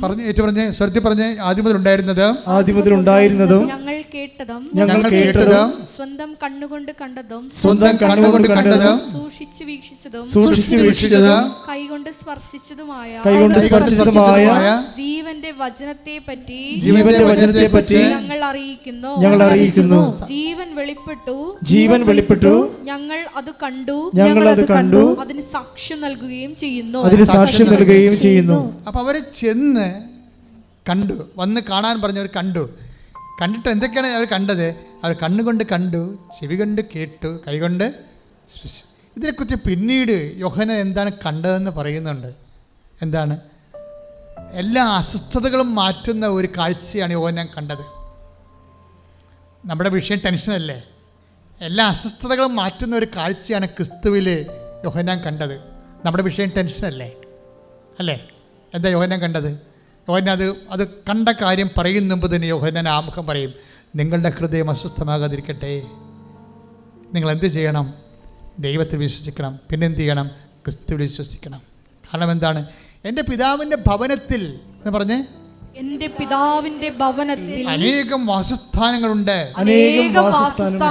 ഇല്ലായിരുന്നെങ്കിൽ നിങ്ങൾക്കൊരു സ്ഥലം സജ്ജമാക്കാൻ പോകുന്നുവെന്ന് നിങ്ങളോട് പറയുമായിരുന്നു. ഞാൻ പോയി നിങ്ങൾക്ക് സ്ഥലം സജ്ജമാക്കി കഴിയുമ്പോൾ ഞാൻ വീണ്ടും വന്ന് നിങ്ങളെ കൂട്ടിക്കൊണ്ടുപോകും. ഞാൻ ആയിരിക്കുന്നിടത്ത് നിങ്ങളും ആയിരിക്കണം. അതാണ് സംഭവം. അതാണ് യോഹന്നാൻ വന്ന് കാണാൻ പറഞ്ഞത്. എന്താ കണ്ടത്? കർത്താവ് എല്ലാ അസ്വസ്ഥതകളും മാറ്റുന്ന ക്രിസ്തുവിൻ്റെ അനുഭവ സാകല്യങ്ങളെയാണ് ഈ മനുഷ്യൻ്റെ അഭിഷേക വിധി പ്രകാരം മനസ്സിലാക്കുന്നത്. ഞങ്ങൾ കണ്ണുകൊണ്ട് കണ്ടത് വല്ലാത്തൊരു കാഴ്ചയായി. എല്ലാ അസ്വസ്ഥതകളെ മാറ്റുന്ന യോഹന്നാൻ കുരിശിനെ ചുവട്ടി നിൽക്കാൻ കാരണം അതാണ്. എല്ലാവരും ഓടിയില്ലേ? പക്ഷേ യോഹന്നാൻ കുരിശിൻ്റെ ചുവട്ടി പിടിച്ചിരിക്കാനുള്ള കാരണം അതാണ്. കാര്യം ഇതിൻ്റെ അപ്പുറത്ത് എത്ര അസ്വസ്ഥത അത് കുരിശോളം തന്നെ വന്നാലും കൂട്ടായി വന്നാലും അതിൻ്റെ അപ്പുറത്ത് കർത്താവ് വസിക്കുന്ന, ഞങ്ങൾ കണ്ട, ആത്മാവിൽ ദർശിച്ച ഒരു വാസസ്ഥലമുണ്ട്. അത് ആ ഒരു ബോധ്യമാണ് ശരിക്കും. അത് കൃപയുടെ മേഖലയാണ്. മനസ്സിലായില്ലേ? അതാണ് കൃപയുടെ മേഖല. ആ കൃപയുടെ മേഖലയിൽ നിന്ന് എൻ്റെ പിതാവ് നിങ്ങളെല്ലാവരും എന്നെ ഉപേക്ഷിച്ച് പോകുന്ന കാലം വരും. എങ്കിലും പിതാവ് എൻ്റെ കൂടെ ഉണ്ടെന്ന് പറഞ്ഞാൽ മെരിട്ടില്ലേ, ആ യോഗ്യത അത് ഡാമേജ് ആയി കഴിഞ്ഞപ്പോൾ ഈശോക്ക് കിട്ടിയത് എന്താണ്? ഈ വാസസ്ഥലത്തേക്കാണ് ഈശോ പ്രവേശിക്കുന്നത്. ഈ വിശ്രമ സ്ഥലത്തേക്ക് കർത്താവ് പ്രവേശിക്കുകയാണ്. എല്ലാ അസ്വസ്ഥതകളെയും ഭരിക്കുന്ന അവിടുന്ന് തൻ്റെ കണ്ണിൽ നിന്ന് കണ്ണീരെല്ലാം ഒപ്പിയെടുക്കുമ്പോൾ വെളിപാടിന്റെ പുസ്തകം പരിശുദ്ധ പരമ ദിവ്യകാരുണ്യത്തിന് ആരാധനയും സ്തുതിയും പുകഴ്ചയും ഉണ്ടായിരിക്കട്ടെ. പരിശുദ്ധ പരമ ദിവ്യകാരുണ്യത്തിന് ആരാധനയും സ്തുതിയും പുകഴ്ചയും ഉണ്ടായിരിക്കട്ടെ. വെളിപാട് 21:4. വെളിപാട് 21:4. അവിടുന്ന് അവരുടെ മിഴികളിൽ നിന്ന് കണ്ണുനീർ തുടച്ചു നീക്കും. ഇനി മരണം ഉണ്ടായിരിക്കില്ല. ഇനിമേൽ ദുഃഖമോ മുറവിളിയോ വേദനയോ ഉണ്ടാവുകയില്ല. പഴയതെല്ലാം കടന്നുപോയി. അതായത് ക്രിസ്തുവിലായിരിക്കുന്ന വ്യക്തിയെ സംബന്ധിച്ചിടത്തോളം ഇത് ഒരു മുന്നാസ്വാദനം പോലെ ലഭിക്കുമെന്നാണ്. സ്വർഗത്തിൻ്റെ ഒരു മുന്നാസ്വാദനം ലഭിക്കാനുള്ള സാധ്യതയാണ് യോഹന്നാൻ്റെ എല്ലാ വെളിപാടുകളിലുമുള്ളത്. ഈ കണ്ണീരെല്ലാം ഒപ്പിയെടുക്കുന്ന അവസ്ഥയിൽ യോഹന്നാൻ ആദ്യമേ ചെന്ന് കണ്ട് അനുഭവിച്ചത്, കണ്ണുകൊണ്ട് കണ്ടത്, ചെവി കൊണ്ട് കേട്ടത് ജീവൻ്റെ വചനം. എൻ്റെ മക്കളെ, we are towers Jesus in total. നമ്മൾ കർത്താവിൻ്റെ അനുഭവ സാകല്യങ്ങളിലേക്കാണ്. ദാറ്റ് മീൻസ് എന്താണ് ഇപ്പോൾ സുവിശേഷിക്കുന്നത്? ഇവിടെ നിങ്ങളുടെ ഓരോരോ സങ്കടങ്ങളും, സ്ഥലം വിൽക്കാത്തവരുണ്ട്, വഴിയില്ലാത്തവരുണ്ട്, വീടില്ലാത്തവരുണ്ട്, കല്യാണം ഒത്തുവരാത്തവരുണ്ട്, മക്കളില്ലാത്തവരുണ്ട്, എല്ലാം ഉണ്ട്. ഇതാണ് നമ്മളുടെ ഇതാണ് സ്റ്റഫ് എന്ന് പറയുന്നത്. നമുക്കിപ്പോൾ ഒരു തയ്യൽ, ഒരു ബ്ലൗസ് തയ്ക്കുക എന്നിട്ട് തയ്ക്കണമെങ്കിൽ തുണി വേണ്ടേ? തുണിക്ക് നമുക്ക് തയ്യൽ അറിയണം, പിന്നെ തുണി വേണം, പിന്നെ മെഷീൻ വേണം, കുറേ സംഭവങ്ങൾ വേണം. ഇതുപോലെ നമ്മളുടെ കയ്യിലുള്ളത് നമ്മുടെ സങ്കടങ്ങളും അവയുടെ കാരണങ്ങളുമാവുള്ളത്. പക്ഷേ ഇത് നമ്മളെ സങ്കടപ്പെടുത്തുകയും ടെൻഷൻ അടിക്കുകയും ചെയ്യുമ്പോൾ സൈമൾട്ടേനിയസ് ദാറ്റ് വെരി ടൈം, ആ സമയത്ത് തന്നെ എൻ്റെ മക്കൾ ക്രിസ്തുവിനെക്കുറിച്ചും ക്രിസ്തുവിലൂടെ നമുക്ക് വെളിപ്പെടാൻ പോകുന്ന എല്ലാവിധ കൃപയുടെ വലിയ അനുഭവ തലങ്ങളെക്കുറിച്ച് അതിലേക്ക് നമ്മൾ ഒരു വാത് തുറന്ന് കിട്ടുകയാണ് നമുക്ക്. എന്ന് വെച്ചാൽ അച്ഛൻ പറയുന്നതിൻ്റെ അർത്ഥം എന്താ മനസ്സിലായോ? നിങ്ങൾ ഒരു പരീക്ഷയുടെ വിജയത്തെ മിനിമം പ്രോഗ്രാമായിട്ട് ക്രിസ്തുവിനെ റെഡ്യൂസ് ചെയ്യരുത്. നിങ്ങൾ വലിയ കാര്യങ്ങൾക്ക് വേണ്ടി വിളിക്കപ്പെട്ടവരാണ്. ചിലപ്പോൾ ഒരു കല്യാണം താമസിക്കാനൊക്കെ വിഷയം, പക്ഷേ ദൈവത്തിൻ്റെ വിഷയം അതല്ല, ക്രിസ്തു നിങ്ങൾക്ക് തരികയാണ്. മനസ്സിലായില്ലേ? ചിലപ്പോൾ കല്യാണം താമസിക്കുന്നതിലേക്ക് നിങ്ങളുടെ വിഷയം, പക്ഷേ ദൈവത്തിൻ്റെ വിഷയം അതല്ല. ചിലപ്പോൾ നിങ്ങൾ 2 പ്രാവശ്യം OET എഴുതിയിട്ടും തോറ്റതായിരിക്കും നിങ്ങളുടെ വിഷയം. ചിലപ്പോൾ നിങ്ങൾ സ്ഥിരമായിട്ട് നിങ്ങളുടെ ഹിയറിങ് പോണതായിരിക്കും നിങ്ങളുടെ വിഷയം. ദൈവത്തിൻ്റെ വിഷയം അതല്ല. ദൈവത്തിൻ്റെ വിഷയം സ്ഥിരമായി നിങ്ങൾക്ക് ജീസസിന് നൽകുകയാണ്. അപ്പോൾ ദൈവിക ലക്ഷ്യങ്ങൾ കൂടി അഡ്രസ്സ് ചെയ്യാതെ നിങ്ങളുടെ വിഷയം മാത്രം അഡ്രസ്സ് ചെയ്താൽ മിക്കവാറും നിങ്ങൾ മരണം വരെ അഡ്രസ്സ് ചെയ്തുകൊണ്ടേയിരിക്കും. അതാണ് പ്രശ്നം. അതുകൊണ്ടൊന്ന് പ്രാർത്ഥിക്കുക. കർത്താവായ ദൈവമേ, ഞങ്ങൾ ജീവിതത്തിന്റെ എന്ത് സമ്മർദ്ദം പറഞ്ഞാലും അൾട്ടിമേറ്റ് ആയിട്ട് അങ്ങേ കൂടെ അനുഭവിക്കാനുള്ള ദൈവപരിപാലനയുടെയും പദ്ധതിയുടെയും ഭാഗമായി ഇന്നത്തെ സംഘർഷത്തെ വിവേചിക്കാൻ ആവശ്യമായ ആത്മദാനങ്ങളാൽ എന്നെ അഭിഷേകം ചെയ്യണമേ. ശ്രദ്ധിക്കട്ടെ. ഹല്ലേലൂയ, ഹല്ലേലൂയ, ഹല്ലേലൂയ, ഹല്ലേലൂയ, ഹല്ലേലൂയ, ഹല്ലേലൂയ, ഹല്ലേലൂയ. എൻ്റെ പേര് ലിൻസി കുര്യാക്കോസ്. ഞാൻ വരുന്നത് തൃശ്ശൂർ കട്ടിലപ്പുവം എന്ന സ്ഥലത്തു നിന്നാണ്. ഞാൻ പരിശുദ്ധ അമ്മ വഴി ഈശോ എനിക്ക് തന്ന അനുഗ്രഹങ്ങളെ സാക്ഷ്യപ്പെടുത്തുന്നതിന് വേണ്ടിയാണ് ഞാൻ ഇന്നിവിടെ വന്നിരിക്കുന്നത്. ഞാൻ ആദ്യമായി ഇവിടെ വന്ന് ഉടമ്പടി എടുക്കുന്നത് 2022 ജൂലൈ 19-ാം തീയതിയാണ്. ആ സമയത്ത് ഞാൻ OET എക്സാമിന് വേണ്ടി ട്രൈ ചെയ്യുകയായിരുന്നു. ഫസ്റ്റ് എക്സാം ഞാൻ എഴുതുന്നതിന് വേണ്ടി ഓൺലൈനായിട്ടാണ് തിരഞ്ഞെടുത്തത്. അപ്പോൾ എൻ്റെ മാഡം ബഹ്റിനിൽ നിന്നുള്ളൊരു ട്യൂട്ടറായിരുന്നു. ആൾ പറഞ്ഞു എന്നോട്, കൃപാസനത്തിൽ വന്ന് ഉടമ്പടി എടുത്ത് പ്രാർത്ഥിച്ചാൽ നിനക്ക് കുറച്ചും കൂടെ നന്നായി പഠിക്കുവാനുള്ള കൃപ ലഭിക്കുകയും എക്സാം പാസ്സാകുവാൻ സാധിക്കുകയും ചെയ്യുമെന്ന്. അപ്രകാരം ഞാൻ കേട്ടെങ്കിലും പക്ഷേ എനിക്ക് അതിലൊന്നും തോന്നിയില്ല. കാരണം ഞാൻ പരിശുദ്ധ അമ്മയുടെ നാമത്തിലുള്ള ഇടവകയിലാണ് കുർബാനയ്ക്ക് പോകുന്നതും പ്രാർത്ഥിക്കുന്നതുമെല്ലാം. അപ്പോൾ പിന്നെ ഇതിൻ്റെ ഒരു ആവശ്യമുണ്ടോ എന്ന് തന്നെ ഞാൻ വിചാരിച്ചു. അത് കഴിഞ്ഞ് ഞാൻ എക്സാം എഴുതി. വളരെ കുറവായിരുന്നു എനിക്ക് സ്കോർ ലഭിച്ചത്. ഒരു സ്കോർ പോലും ബിയിൽ എനിക്ക് എത്താനായിട്ട് സാധിച്ചില്ല. തുടർന്ന് ഞാൻ വീണ്ടും എക്സാം പരാജയപ്പെട്ടു. വീണ്ടും എഴുതുന്നതിന് വേണ്ടി ഓഫ്ലൈനായിട്ട് പോയി പഠിക്കുവാനായിട്ട് തുടങ്ങി. അപ്പോൾ ഞാൻ ഈ ട്യൂട്ടർ പറഞ്ഞ കാര്യം ഞാൻ ഓർത്തു. ഞാൻ ഉടമ്പടി എന്താണെന്നോ കൃപാസനം എന്താണെന്നോ അറിയുന്നതിന് വേണ്ടി യൂട്യൂബിൽ സെർച്ച് ചെയ്തു. അപ്പോൾ പലരുടെയും സാക്ഷ്യങ്ങൾ ഞാൻ കേട്ടു. OET എക്സാം പാസ്സായതും IELTS 11 തവണ എഴുതി പാസ്സായതും അങ്ങനെ ഒത്തിരി അനുഭവ സാക്ഷ്യങ്ങൾ കേട്ടപ്പോൾ എനിക്ക് തോന്നി, ശരിയാണ്, മാഡം പറഞ്ഞതിൽ കാര്യമുണ്ട്. ഇത് ചെയ്യുന്നതാണ്. പോയി ഉടമ്പടി എടുത്ത് മാതാവിനോട് കൂടുതൽ പ്രാർത്ഥിച്ചു കഴിഞ്ഞാൽ ഒരു പക്ഷേ എനിക്കിത് പാസ്സാകാൻ സാധിക്കുമെന്ന് ഞാൻ വിചാരിച്ചു. അങ്ങനെ ഞാൻ രണ്ടാമത്തെ എക്സാം എഴുതുന്നതിന് മുമ്പായി ഞാനിവിടെ വന്ന് ഉടമ്പടി എടുത്ത ശേഷം അച്ഛനെ കണ്ടു, ബ്ലെസ്സിങ്സ് മേടിച്ചു, പ്രാർത്ഥിച്ച് ഞാൻ പോയി. എക്സാമിന് പോയി. ഫസ്റ്റ് എക്സാം അറ്റൻഡ് ചെയ്തപ്പോൾ ഉണ്ടായ ടെൻഷനും പരിഭവമൊന്നും എനിക്ക് രണ്ടാമത്തെ എക്സാം അറ്റൻഡ് ചെയ്തപ്പോൾ തോന്നിയില്ല. ഞാനപ്പോൾ വിചാരിച്ചു, അച്ഛൻ ബ്ലെസ്സിങ് ഒക്കെ ചെയ്തല്ലോ, ഉടമ്പടി എടുത്തിട്ടുണ്ട്, കാര്യങ്ങളൊക്കെ ചെയ്യുന്നുണ്ട്, ഇത്തവണ എന്തായാലും എക്സാമിന് സക്സസ് ആവുമെന്ന്. പക്ഷേ റിസൾട്ട് വന്നപ്പോൾ ആദ്യത്തെ എക്സാമിനെ കഴിഞ്ഞ് കുറച്ചുകൂടെ സ്കോർ കൂടിയെന്നല്ലാതെ എനിക്ക് അതിൽ വിജയിക്കാൻ സാധിച്ചില്ല. വീണ്ടും ഞാൻ മൂന്നാമത് എക്സാമിന് ഡേറ്റ് എടുത്തു. മൂന്നാമത്തെ എക്സാം ഡേറ്റ് എടുക്കുന്നതിന് മുമ്പ് ഞാൻ ഇവിടെ വന്ന് ഉടമ്പടി പുതുക്കി കുറച്ചുകൂടെ കാര്യങ്ങളൊക്കെ ചെയ്ത് മൂന്നാമത്തെ എക്സാമിന് വേണ്ടി ഒരുങ്ങി. പക്ഷേ ആ എക്സാമിനും ഞാൻ ജയിച്ചില്ല. അപ്പോൾ ഞാൻ വർക്കിംഗ് ആണ്. ഞാൻ തൃശ്ശൂർ ജൂബിലി മിഷൻ മെഡിക്കൽ കോളേജിലാണ് വർക്ക് ചെയ്യുന്നത്. അപ്പോൾ എനിക്ക് തോന്നി ഇനിയൊരു എക്സാം ഞാൻ എഴുതുന്നുണ്ട്, പക്ഷെ കുറച്ചുകൂടെ പ്രിപ്പയർ ആയിട്ട് വേണം എഴുതാൻ. കാരണം എനിക്ക് വീട്ടിലാണെങ്കിലും 2 ചെറിയ കുട്ടികളുണ്ട്, 8 വയസ്സും 5 വയസ്സും. അപ്പോൾ എനിക്ക് പഠിക്കുവാനൊന്നും സാധിക്കുന്നില്ല. കുറച്ചൊക്കെ നമ്മുടെ ഭാഗത്തുമുണ്ടല്ലോ, ദൈവം മാത്രം വിചാരിച്ചാൽ പോരല്ലോ, ദൈവത്തിന് തോന്നണ്ടേ നമ്മൾ അധ്വാനിക്കുന്നുണ്ട് എന്ന് എനിക്ക് തോന്നി. അങ്ങനെ ഞാൻ കുറച്ചുകൂടെ ട്രൈ ചെയ്യാമെന്ന് വിചാരിച്ചു. എന്നാൽ അടുത്ത എക്സാം ഡേറ്റ് വെക്കേഷനിൽ എടുക്കാം, ആ വെക്കേഷനിൽ നന്നായി പ്രിപ്പയർ ചെയ്തുകൊണ്ട് എക്സാം എഴുതാമെന്ന് വിചാരിച്ചു. അങ്ങനെ ഞാൻ ഈ മൂന്നാമത്തെ എക്സാമിൻ്റെ റിസൾട്ട് വന്നപ്പോൾ എനിക്ക് വളരെ സങ്കടമായി. എങ്കിലും ഞാൻ പ്രാർത്ഥിച്ചു കൊണ്ടിരുന്നു. ഞാൻ കുർബാനയിൽ നിൽക്കുന്ന സമയത്ത് ഞാൻ പ്രാർത്ഥിച്ചു. എനിക്ക് നൈറ്റ് ഡ്യൂട്ടി ആയിരുന്നു. അപ്പോൾ ഞാൻ കുറച്ച് നേരത്തെ പോയി ഹോസ്പിറ്റലിൽ തന്നെ ചാപ്പലിൽ കുർബാനയിൽ നിൽക്കുന്ന സമയത്ത് ഞാൻ പ്രാർത്ഥിച്ചു, ഈശോയെ, അങ്ങയുടെ ആഗ്രഹം എന്താണെന്ന് എനിക്കറിയില്ല. ഒരു പക്ഷെ അങ്ങ് ഞാൻ പുറത്തു പോകുന്നതിനോട് യോജിക്കുന്നുണ്ടാകില്ല, അങ്ങനെ ആഗ്രഹിക്കുന്നുണ്ടാവില്ല, എനിക്കറിയില്ല. പക്ഷെ എൻ്റെ ആഗ്രഹം എന്താണെന്ന് വിചാരിച്ചു കഴിഞ്ഞാൽ പുറത്ത് പോകണം, കുറച്ചും കൂടെ കാര്യങ്ങളൊന്ന് സെറ്റാവാനുണ്ട്. പിന്നെ എൻ്റെ മാതാപിതാക്കളാണെങ്കിലും കൂലിപ്പണിക്ക് പോകുന്നവരാണ്, അവരെയൊക്കെ ഒന്ന് പണിക്ക് വിടാണ്ട് എനിക്കൊന്ന് കാര്യങ്ങൾ ചെയ്തു കൊടുക്കാൻ പറ്റണം. അങ്ങനെ ഞാൻ കുറച്ചും കൂടെ ആത്മാർത്ഥമായി പ്രാർത്ഥിച്ചു. ഞാൻ കുർബാനയിൽ നിന്ന് ഞാൻ കരഞ്ഞു. ഞാൻ ഈശോയോട് പ്രാർത്ഥിച്ചു, ഈശോയെ, ഞാൻ ഈ വെക്കേഷന് 4ാമത്തെ തവണത്തെ എക്സാമിന് വേണ്ടി ഞാൻ ഡേറ്റ് എടുക്കും. ആ ഡേറ്റിൽ എനിക്ക് നീ തരാൻ ആഗ്രഹിക്കുന്നുവെങ്കിൽ അതിൽ നീ എനിക്ക് തരണം. അതല്ലെങ്കിൽ ഞാൻ ഈ 4ാമത്തെ തവണത്തെ എക്സാമോട് കൂടെ ഞാൻ എൻ്റെ OET എന്നുള്ള സ്വപ്നം ഞാൻ അവിടെ ഉപേക്ഷിക്കും. ഇനി എനിക്ക് പുറത്ത് പോകാൻ ഞാൻ ആഗ്രഹിക്കില്ല. ഇവിടെ എന്താണോ സംഭവിക്കാനിരിക്കുന്നത്, അല്ലെങ്കിൽ ഇവിടെ എന്താണ് നടക്കുന്നത്, ഞാൻ ഇനി അതിനോട് യോജിച്ച് പോകാൻ എനിക്കിനി സാധിക്കുകയുള്ളൂ.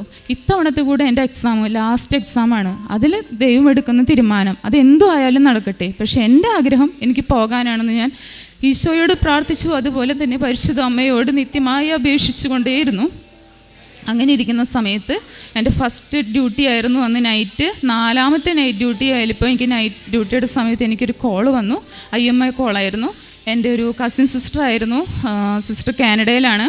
അന്ന് വരെ എനിക്കൊരു ഓപ്പർച്യൂണിറ്റിനെ കുറിച്ച് പറയുകയോ വിളിക്കുകയോ ചെയ്യാത്ത സിസ്റ്റർ ആ ദിവസം എന്നെ വിളിച്ചിട്ട് പറഞ്ഞു, ലിൻസി, നിനക്ക് കാനഡയിലേക്ക് വരുവാൻ താല്പര്യമുണ്ടോ എന്ന് ചോദിച്ചു. അപ്പം ഞാൻ പറഞ്ഞു, താല്പര്യമുണ്ട്, പക്ഷേ IELTS ക്ലിയർ ചെയ്യണ്ടേ, അതിനെനിക്കിതുവരെ കഴിഞ്ഞിട്ടില്ലല്ലോ എന്ന് പറഞ്ഞു. ഇതിന് IELTS വേണ്ട എന്നാണ് പറയുന്നത്. ഞാൻ കാനഡയിലേക്ക് വന്നൊരു ഏജൻസി വഴിയാണ്, ഒരു വേക്കൻസി ഉണ്ട് എന്ന് അവിടുത്തെ സാറ് വിളിച്ച് എന്നെ പറഞ്ഞു. അപ്പോൾ സൗമ്യ എന്നാണ് ചേച്ചിയുടെ പേര്. ചേച്ചി പറഞ്ഞു, എൻ്റെ കൂടെ ആരെങ്കിലും ഉണ്ട് എങ്കിൽ അവരുടെ പേര് കൊടുക്കാനായിട്ട് സാറ് പറഞ്ഞു. അതുകൊണ്ട് ഞാൻ നിന്നെയാണ് പ്രിഫർ ചെയ്ത്, നിനക്ക് താല്പര്യമുണ്ടെന്ന് ചോദിച്ചു. ഞാൻ പറഞ്ഞു, ഓക്കെ ചേച്ചി, എനിക്ക് താല്പര്യമുണ്ട്, കുറച്ച് പേയ്മെൻറ്റൊക്കെ ആകുമെന്ന് പറഞ്ഞു. കുഴപ്പമില്ല, പേയ്മെൻറ്റ് ആയാലും, കാരണം നമ്മൾ എക്സാം ക്ലിയർ ചെയ്യാതെയല്ലേ പോകുന്നത്, ഓക്കെ കുഴപ്പമില്ല എന്ന് പറഞ്ഞു. അതിനുവേണ്ടി പ്രോസസ്സിങ് സ്റ്റാർട്ട് ചെയ്യാനായിട്ട് സാറിനെ വിളിച്ചു, കോൺടാക്റ്റ് ചെയ്തു. അവർ കാര്യങ്ങളെല്ലാം പറഞ്ഞു തന്നു. 36 മാസത്തെ ഫസ്റ്റ് കോൺടാക്റ്റ്. ഓക്കെ, അവിടെ ചെന്ന് കഴിഞ്ഞാൽ നമ്മൾ IELTS ക്ലിയർ ചെയ്യേണ്ടതായിട്ട് വരും അവിടെ നിന്നുകൊണ്ട്. പിന്നെ NCLEX RN ക്ലിയർ ചെയ്യുകയാണെങ്കിൽ RN ആകാം എന്ന് പറഞ്ഞു. എല്ലാം എനിക്ക് ഓക്കെ ആയിരുന്നു. ഞാൻ ഒരു കച്ചിത്തുരുമ്പ് കിട്ടിയ പോലെയായി എനിക്ക്. ഞാൻ പ്രോസസ്സിങ് സ്റ്റാർട്ട് ചെയ്തു. അത് ചെയ്യുന്നതിനായിട്ട് ഒരു ഇൻ്റർവ്യൂ പറഞ്ഞിരുന്നു. ഇൻ്റർവ്യൂ പറഞ്ഞത് ഒരു വെള്ളിയാഴ്ചയാണ്. അവിടുന്ന് ഡയറക്റ്റ് നമ്മളെ ഓൺലൈനായിരുന്നു ഇൻ്റർവ്യൂ. പക്ഷെ അതിനുവേണ്ടി വ്യാഴാഴ്ചയ്ക്ക് മുമ്പായിട്ട് പേയ്മെൻറ്റ് ചെയ്യാനായിട്ട് പറഞ്ഞു. പേയ്മെൻറ്റ് ഒരു കുറച്ച് എമൗണ്ട് ഉണ്ടായിരുന്നു, ഒരു 6 ലക്ഷം രൂപ എനിക്ക് പേയ്മെൻറ്റ് ചെയ്യണമായിരുന്നു. അപ്പോൾ അതിനുവേണ്ടി ഞാൻ ഓൾറെഡി എൻ്റെ അക്കൗണ്ട്, എനിക്ക് സാലറി അക്കൗണ്ടാണ് തൃശ്ശൂർ, ഞാൻ അവിടെ പോയി അന്വേഷിച്ചു. അപ്പോൾ അവർ പറഞ്ഞു ഓക്കെ നാളെ വന്നോളൂ, എല്ലാം ക്ലിയറാണ്, താങ്കൾക്ക് ട്രാൻസാക്ഷൻ ചെയ്യാൻ വേറെ തടസ്സങ്ങളൊന്നുമില്ലയെന്ന്. വീണ്ടും ഞാൻ ചോദിച്ചു ആ സ്റ്റാഫിനോട്, എനിക്ക് എന്തെങ്കിലും ബുദ്ധിമുട്ട് നാളെ നേരിടേണ്ടി വരുമോ, കാരണം മറ്റന്നാൾ എനിക്ക് ഇൻ്റർവ്യൂ ആണ്. അപ്പോൾ അവർ പറഞ്ഞു ഒരു പ്രശ്നമില്ല, ഈ ഫോം നിങ്ങൾ ഫില്ല് ചെയ്തിട്ട് നാളെ പോരെയെന്ന് പറഞ്ഞു. ഒരു ഫോം തന്നു, ഞാനതെല്ലാം ഫില്ല് ചെയ്ത് പിറ്റേ ദിവസം രാവിലെ 10 മണിക്ക് മുമ്പായി അവിടെ എത്തി. കാരണം എനിക്ക് 12 മണിക്ക് മുമ്പ് ഇത് എന്തോ മണി ട്രാൻസ്ഫർ ചെയ്യുന്ന അവിടേക്ക് എത്തേണ്ട കാര്യങ്ങളുണ്ട്. അവിടെ നിന്ന് 3 മണിക്കാണ് ഇത് പോകുകയുള്ളൂ. അപ്പോൾ ശരി 10 മണിക്ക് മുമ്പ് ഞാൻ അവിടെ ചെന്നു. പക്ഷേ അവിടെ ചെന്ന് കഴിഞ്ഞ് എൻ്റെ അക്കൗണ്ടിൽ കറക്റ്റ് എമൗണ്ട് ഇല്ലാത്ത കാരണം ഞാൻ കയ്യിൽ ക്യാഷ് കരുതിയിട്ടാണ് പോയത്. അത് ആദ്യം എൻ്റെ അക്കൗണ്ടിലേക്ക് ഇടണമായിരുന്നു. അത് ഇടാനായിട്ട് ഞാൻ അവിടെ എല്ലാം ഫിൽ ചെയ്ത് കൊടുത്തു കഴിഞ്ഞ് അവിടെ ക്യാഷ്യറിൽ ചെന്ന് കഴിഞ്ഞപ്പോൾ അവിടെ വിളിച്ചു, എനിക്ക് ഇത് ചെയ്തു തന്ന സ്റ്റാഫിനെ വിളിച്ചിട്ട് അവർ പറഞ്ഞു, ഇതെന്താണ് ലിൻസി എന്ന് പറഞ്ഞ ആളുടെ പാൻ കാർഡ് ഇവിടെ അപ്ഡേറ്റ് ചെയ്യല്ലോ, അപ്പോൾ പിന്നെ എങ്ങനെ ഈ ക്യാഷ് ഇടാൻ പറ്റുമെന്ന്. അപ്പോൾ ആ സ്റ്റാഫിനോട് പറഞ്ഞു ഇവിടെ പാൻ കാർഡ് അപ്ഡേറ്റ് അല്ലായിരുന്നോ. അപ്പോൾ ഞാൻ പറഞ്ഞു 10 വർഷമായിട്ട് എനിക്കിവിടെ അക്കൗണ്ട് ഉണ്ട്, ഞാൻ പാൻ കാർഡ് ഇവിടെ അപ്ഡേറ്റ് ചെയ്തതാണ് എൻ്റെ അറിവ്, പക്ഷേ എനിക്കറിയില്ല എന്ന്. അപ്പോൾ അവരെന്നോട് പറഞ്ഞു എങ്കിൽ പാൻ കാർഡ് അപ്ഡേറ്റ് ചെയ്തതിന് മാത്രമേ എനിക്ക് കാര്യങ്ങൾ ചെയ്യാൻ പറ്റുള്ളൂ. അപ്പോൾ ഞാൻ ഓൾറെഡി മേഡം ഞാൻ ഇന്നലെ ഇവിടെ വന്ന് എല്ലാം ക്ലിയർ ആണോ എന്ന് അന്വേഷിച്ച് പോയതാണ്, അപ്പോൾ നിങ്ങൾ തന്നെയാണ് എല്ലാം ശരിയാണെന്ന് പറഞ്ഞത്, പിന്നെ എന്താണ് ഇപ്പോൾ ഇങ്ങനെ പറയുന്നതെന്ന് ഞാൻ അവരോട് ചോദിച്ചു. ഇന്ന് എനിക്ക് ഈ പൈസ ഇടാൻ പറ്റിയില്ലെങ്കിൽ നാളത്തെ ഇൻ്റർവ്യൂവിന് അവരെന്നെ വിളിക്കില്ല എന്ന് പറഞ്ഞു. അപ്പോൾ അവരെന്നോട് പറഞ്ഞു വിഷമിക്കാതിരിക്കുക, നമുക്ക് നോക്കാം എന്ന് പറഞ്ഞു. അപ്പോൾ തലേ ദിവസം ഞാനിത് അന്വേഷിക്കാൻ അവിടെ ചെന്നപ്പോൾ അവിടുത്തെ ഒരു സ്റ്റാഫ് എന്നോട് പറഞ്ഞു SIB മിറർ പ്ലസ് എന്ന് പറഞ്ഞ ഒരു ആപ്ലിക്കേഷൻ ഉണ്ട്, ഇപ്പോൾ ഗൂഗിൾ പേ പോലെ, അത് ചെയ്തിട്ടുണ്ടോ എന്ന് ചോദിച്ചു. അപ്പോൾ ഞാൻ പറഞ്ഞു ഇല്ല, ഞാനത് ചെയ്തിട്ടില്ല എന്ന് പറഞ്ഞപ്പോൾ അവർ തന്നെ അതെനിക്ക് അതിൻ്റെ കാര്യങ്ങളൊക്കെ തുറന്ന് പിന്നൊക്കെ അടിച്ച് എല്ലാം റെഡിയാക്കി തന്നിരുന്നു. അപ്പോൾ അവരെന്നോട് പറഞ്ഞിരുന്നു 24 hours കഴിയുമ്പോഴാണ് ഇത് ആക്ടിവേറ്റ് ആകുകയെന്ന്. അപ്പോൾ ഞാനും വിചാരിച്ചു എനിക്കിതിൻ്റെ ഒന്നും ആവശ്യമില്ല, കാരണം ഞാൻ ഗൂഗിൾ പേ ആണ് യൂസ് ചെയ്യണത് എന്ന് മനസ്സിൽ വിചാരിച്ചു. അപ്പോൾ ഈ ആധാർ കാർഡ് അപ്ഡേറ്റ് ചെയ്തിട്ട് 24 മണിക്കൂർ കഴിഞ്ഞാലാണ് ഇത് എനിക്ക് ഈ മണി ട്രാൻസ്ഫർ ചെയ്യാൻ പറ്റുള്ളൂ എന്ന് പറഞ്ഞു. പക്ഷേ 24 മണിക്കൂറിന് ഇനി എൻ്റെ മുമ്പിൽ സമയമില്ല, കാരണം എനിക്ക് ഇൻ്റർവ്യൂവിന് എൻ്റെ പേര് സെലക്ട് ചെയ്യണമെങ്കിൽ ഈ പൈസ അവിടെ അടച്ചേ കഴിയുള്ളൂ. അപ്പോൾ ഞാൻ പറഞ്ഞു എനിക്കതിന് കഴിയില്ല, 24 മണിക്കൂറില്ല, വേറെ എന്തെങ്കിലും ഒരു ഓപ്ഷൻ ഉണ്ടോ എന്ന് ചോദിച്ചു. അപ്പോൾ ആ മേഡം പറഞ്ഞു SIB മിറർ പ്ലസ് ഉണ്ടോ എന്ന് ചോദിച്ചു. ഞാൻ പറഞ്ഞു ഇന്നലെ ചെയ്തിട്ടുണ്ട്, ആക്ടിവേറ്റ് ആയിട്ടുണ്ടാകും എന്ന് പറഞ്ഞു. ഓക്കെ നമുക്കത് വഴി ഒന്ന് ചെയ്ത് നോക്കാം. കഴിഞ്ഞ തവണ ഇതുപോലെ ആരോ പാൻ കാർഡ് ഇത് ചെയ്ത സമയത്ത് അവർക്ക് 6 മണിക്കൂർ കഴിഞ്ഞപ്പോൾ അത് വന്നിട്ടുണ്ട്, നോക്കാം, നമുക്ക് ചിലപ്പോൾ വരികയായിരിക്കും, താങ്കൾ ടെൻഷൻ അടിക്കാതിരിക്കുമെന്ന് പറഞ്ഞു. ഞാൻ അതുവഴി ചെയ്തു. അവരെന്നെ അകത്തോട്ട് വിളിച്ചുകൊണ്ട് പോയി, അവിടെ ചെന്ന് ഫോട്ടോ എടുത്തു, പാൻ കാർഡ് അപ്ഡേറ്റ് ചെയ്തു. പിന്നെ അവർ ഹെഡ് ഓഫീസിലേക്കൊക്കെ വിളിച്ചു, പക്ഷെ അവിടെ ആരും ഫോൺ എടുക്കുന്നില്ല. അവർ പറഞ്ഞു വെയിറ്റ് ചെയ്യും, നമുക്കൊരു 4-5 മണിക്കൂറൊക്കെ കഴിയുമ്പോൾ നോക്കാം, എന്തെങ്കിലും ഒരു റിസൾട്ട് വരുമായിരിക്കും എന്ന് പറഞ്ഞു. ഞാൻ അവിടെ ഇരുന്ന് പ്രാർത്ഥിച്ചു, പ്രത്യക്ഷീകരണ പ്രാർത്ഥനയും വിശ്വാസ പ്രമാണം, എൻ്റെ കയ്യിൽ കാശ് രൂപ ഉണ്ടായിരുന്നു, ഞാനത് പിടിച്ച് ഞാൻ പ്രത്യക്ഷീകരണ പ്രാർത്ഥനയും വിശ്വാസ പ്രമാണം ചൊല്ലിക്കൊണ്ടേയിരുന്നു. എൻ്റെ മാതാവേ, എനിക്കറിയില്ല അവിടെ എന്ത് പ്രോസസ്സാണ് ഇതിന് നടക്കാനുള്ളതെന്ന് ഹെഡ് ഓഫീസിൽ, പക്ഷെ എന്തായാലും അത് എത്രയും പെട്ടെന്ന് നടത്തിയിട്ട് എനിക്കിതൊന്ന് പൈസ ട്രാൻസ്ഫർ ചെയ്യാനുള്ളൊരു അവസരം ഉണ്ടാക്കി തരണേന്ന് പ്രാർത്ഥിച്ചു. അവിടുന്ന് ഒരു 10 മിനിറ്റ് കഴിഞ്ഞപ്പോൾ എൻ്റെ ഫോണിലോട്ട് ഒരു മെസ്സേജ് വന്നു, your pan card has been updated എന്ന് പറഞ്ഞിട്ട്. ഞാൻ ഉടനെ തന്നെ ആ സ്റ്റാഫിനെ വിളിച്ച് പറഞ്ഞു മേഡം എന്തൊരു മെസ്സേജ് വന്നിട്ടുണ്ടോ ഒന്ന് ചെക്ക് ചെയ്യാമോ. അപ്പോൾ അവർ ചെക്ക് ചെയ്തത് പറഞ്ഞു ലിൻസി താങ്കളുടെ പാൻ കാർഡ് അപ്ഡേറ്റ് ആയിട്ടുണ്ട്, ഇത് ഇത്ര പെട്ടെന്ന് സംഭവിച്ചു, ഞങ്ങൾക്ക് അങ്ങനെ ഒരു എക്സ്പീരിയൻസേ ഇല്ല ഇത്ര പെട്ടെന്ന് സംഭവിച്ചെന്ന്. ഇന്നാളൊരു പയ്യന് ഇതുപോലെ 6 മണിക്കൂറൊക്കെ കഴിഞ്ഞപ്പോൾ സംഭവിച്ചിരുന്നു.